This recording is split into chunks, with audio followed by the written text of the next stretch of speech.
Olá, que bom estar aqui com vocês novamente. Muitas pessoas estão visualizando, se inscrevendo no canal, é sinal que estão gostando do meu trabalho. A gente busca fazer sempre da melhor maneira possível. O tema de hoje será redação. Quem nunca ficou descabelado só em ouvir falar o tema quando se pede uma redação para vocês? Então nós vamos quebrar todos os tabus hoje e vambora!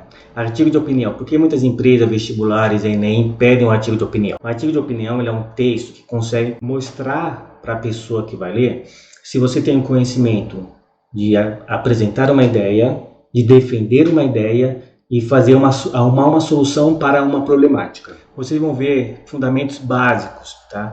Para quem já conhece, vai aperfeiçoar, e para quem tem esse medo, vai começar a perder esse medo agora. Eu costumo falar que fazer uma redação é como andar de bicicleta.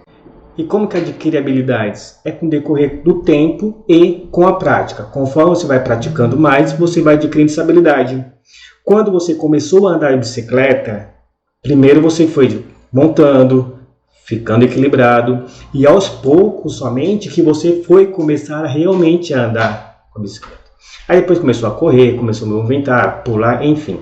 Tá? Mas são habilidades que vão adquirindo com o decorrer do tempo e com a prática.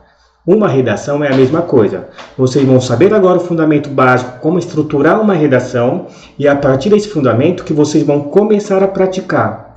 E vão criar habilidades, aperfeiçoamento, e tenho certeza que terão uma ótima nota. E por isso o nosso tema é esse: como perder o medo de fazer uma redação. Deem uma olhada para essa redação. Verifiquem. Eu costumo dizer que uma redação é igual a um alimento. Você tem aquela comida bem feita, bem estruturada, bem organizada, enfeitada, você vai ter vontade de comer. Se você pega um monte de comida e amontoa essa comida em um prato, você não terá vontade de comer. Você pode até estar com fome, mas não vai ser interessante, não vai ser criativo, você não vai ter essa vontade. Por exemplo, igual nós temos essa imagem, olha, vocês comeriam uma comida dessa? Daria prazer de comer uma comida dessa? Essa é a mesma coisa quando uma pessoa pega uma redação e verifica uma redação dessa forma, dessa estrutura, dessa organização. Eu não estou me referindo à letra. A letra é o de menos, mas a estrutura como ela é colocada.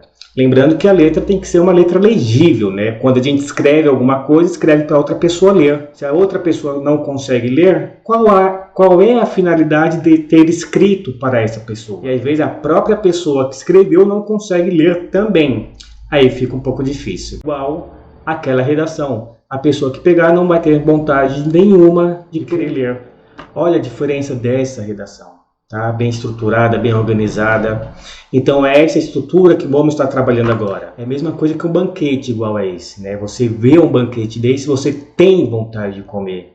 Por mais que você não goste da comida, vai dar prazer. A redação é a mesma maneira. Se ela está bem estruturada, a pessoa vai pegar a sua redação e vai ler.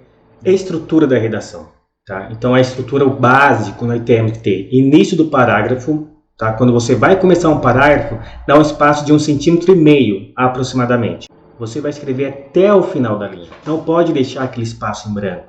Aí a pessoa fala para mim, mas fica feio deixar separar a palavra no meio. Não fica feio. É exatamente por isso que existe separação de sílaba. Você vai separar a sílaba no final da linha e continuar na linha seguinte. Primeiro parágrafo tem aproximadamente 5 linhas. Por que 5 linhas? Porque 5 linhas é o mínimo que você consegue ter para dar início a uma ideia, desenvolver a ideia e concluir a ideia. Não tem como apresentar uma ideia, desenvolver a ideia e concluir uma ideia com somente 3 linhas. Isso é impossível, não existe isso. Não tendo isso, você não tem um parágrafo. O segundo e o quarto parágrafo podem fazer de 6 a 7 linhas, sempre mais do que o primeiro parágrafo e o último parágrafo. Mas por que isso? Porque o segundo e o terceiro parágrafo são parágrafos argumentativos. Primeiro parágrafo, você vai apresentar o assunto para a pessoa. Por mais que seja um tema mais polêmico que está no dia a dia, na sociedade, às vezes a pessoa não sabe sobre aquele determinado assunto. Então você vai apresentar o assunto. De que forma? Muitas pessoas ficam perdidas, não sei como começar uma redação. Então tenta explicar como acontece, o que você está apresentando, por que isso acontece, comparando com outra coisa. Então você dá um início, uma apresentação do assunto que você vai se referir. Tá? Então apresente essa ideia. para a pessoa, para você depois argumentar. Você vai argumentar sobre o quê? Não sabe sobre o quê? Né? Então tem que argumentar sobre uma apresentação já preposta. Segundo e terceiro parágrafo, essas são uma das partes mais importantes do artigo de opinião. Tá? É o momento em que você vai argumentar sobre o conteúdo que você está falando. Você vai defender a ideia, você vai convencer a pessoa. Como você pode convencer a pessoa? Através de exemplificação. Tá? Exemplo específico como foco principal. Então dá um exemplo do que está ocorrendo. Voltando, tá? Então vamos falar sobre o coronavírus, que é um tema atual. O que é o coronavírus? Como funciona no organismo? Como que as pessoas pegam o coronavírus? A exemplificação, o exemplo, né? Aí você vai dar os exemplos como ocorre tudo isso. Tá? Você pode fazer enumeração. O que é enumeração? É você enumerar fatos, casos que vêm ocorrendo, né? Enumerar o processo de evolução do coronavírus. Comparações, né? Você vai comparar o coronavírus com uma HN1, né? Qual é a diferença de uma para outra? Por que que uma acaba sendo mais prejudicial para as pessoas? Porque para uma teve a quarentena e para outra não teve a quarentena. Então fazer essa comparação.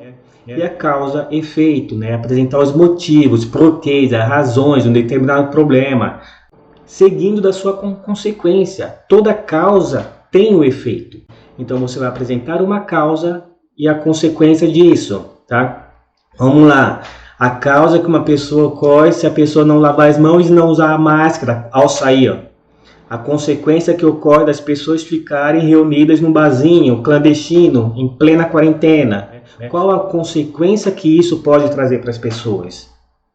A evolução histórica, né? Como que ocorreu essa evolução do vírus? Como ocorreu essa evolução da questão política que envolve também, porque quando envolve a saúde, logo está envolvendo a política. Né? Peguem todo esse apanhado e façam um desenvolvimento para convencer. Né? E a contraposição. A contraposição é você pegar diferentes pontos, peguem 2 pontos de vista, né? E faça essa contraposição. Tem pessoas que defendem quarentena, tem pessoas que não defendem, né, que tem que ir para a rua. Então faça uma contraposição entre esses argumentos. Já no 4º parágrafo, a conclusão. Então no último parágrafo você vai concluir a ideia. Com toda a apresentação que foi feita, com todo o argumento, defendeu aquele propósito, aquele objetivo. Aí sim você vai concluir a sua ideia. Como concluir esse processo todo, né? Uma retomada ao primeiro parágrafo.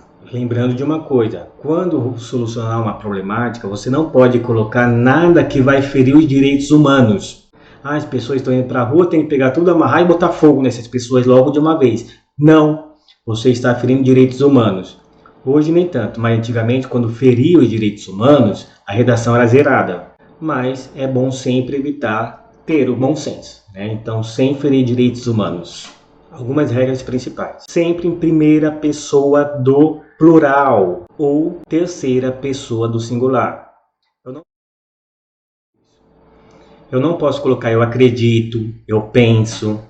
Não, você não acredita. Você está defendendo uma ideia que é de um grupo. Então não pode ser mas o artigo de opinião é minha opinião. Não, é a sua opinião dentro da opinião de um grupo.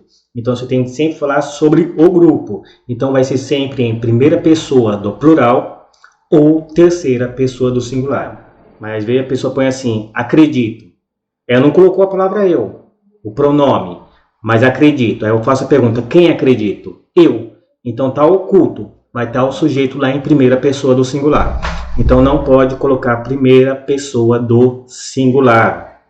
Se caso queira usar gírias ou palavras estrangeiras, pode usar? Pode, desde que você coloque entre aspas. Se você pega uma palavra estrangeira ou uma gíria, ela não consta no nosso dicionário de língua portuguesa. Então sempre colocando entre aspas. Tudo bem? Como já falei antes, letra legível. Quando você escreve uma pessoa, você escreve para a pessoa poder ler. Se a pessoa não consegue ler, não há necessidade de escrever para ela. Usar o máximo de áreas do conhecimento, história, sociologia, filosofia, matemática, física, química. Como que eu vou usar tudo isso? Se você pega lá, biologia, como que funciona o vírus, o que é um vírus? como que ele reage no corpo humano. Pega a parte histórica, quais são as outras pandemias que teve. Se pega a parte geográfica, né? Em qual região está ocorrendo mais. Por exemplo, em matemática você pega lá a porcentagem, pessoas que morreram, pessoas que ficaram doentes, pessoas que conseguiram sarar, enfim, toda essa conta você vai entrar com a questão da matemática, sociologia, né? Como que a sociedade está agindo referente a isso, qual pensador que poderia se encaixar dentro desse panorama, filosofia, qual filósofo, as pessoas estão em casa, estão em depressão, o que elas estão fazendo para modificando, o que elas estão fazendo para se adequar a esse novo formato de sociedade que estamos tendo. Então, quanto mais a área do conhecimento você utilizar, é um sinal que você domina o conteúdo, que você domina o pensamento, que você domina a ideia e você consegue fazer uma boa redação. Como que você vai adquirir esse conhecimento? Através da leitura. Quando uma pessoa não tem a leitura, a pessoa não consegue argumentar, que é a nossa próxima regra, né? Argumentos convincentes. Para eu convencer a outra pessoa, eu tenho que usar argumentos que tenham fundamentos. Argumento que realmente vai dar um propósito de convencimento. Eu não posso falar que é porque é simplesmente usando aleatoriamente uma ideia que fluiu do nada, que veio do nada. Verificar a ortografia, né? Ver se não escreveu nenhuma palavra equivocada, nenhum erro na parte gramatical. Eu percebo que muitas pessoas, quando escrevem a redação, elas escrevem, o raciocínio vai mais rápido do que a caneta e acaba comendo uma letra, comendo uma sílaba e não acaba percebendo esse equívoco. Então dá uma relida novamente. Entraremos na parte da questão de coesão. O que é coesão? Coesão é como as ideias são conectadas uma à outra. Tá? Então, para conectar uma ideia a outra, sempre vai usar conectivos. Mas, porém, contudo, entretanto, todavia, além disso, tudo isso são conectivos. Ele conecta uma ideia a outra. Tá? Então, usar o conectivo adequadamente. Cada conectivo tem um propósito, tem um ideal. Então, verificar esses conectivos. Uma dica boa para vocês é saber que antes de qualquer conectivo, coloca-se vírgula. Tá? Então, sempre vem uma vírgula antes do conectivo. Caso errar a palavra, não rabisque, não passa branquinho. Simplesmente entre aspas e um risco no meio. Quando você faz entre aspas e um risco no meio, você está anulando aquela palavra. Ah, mas ficou um erro grotesco. Não tem problema. A pessoa nem vai ler, não vai avaliar. Vai perder ponto se você pintar a palavra, tentar apagar e rasgar a folha. Então não faça isso. Entre parênteses, um risco no meio somente. Então agora a gente finaliza a redação. Espero que tenha gostado, que tirado as dúvidas de vocês. Se caso ainda ficar alguma dúvida, põe aqui no comentário que iremos tirar. Não se esqueça de se inscrever no canal e dar o joinha de vocês. Até mais. Beijos no coração. Tchau.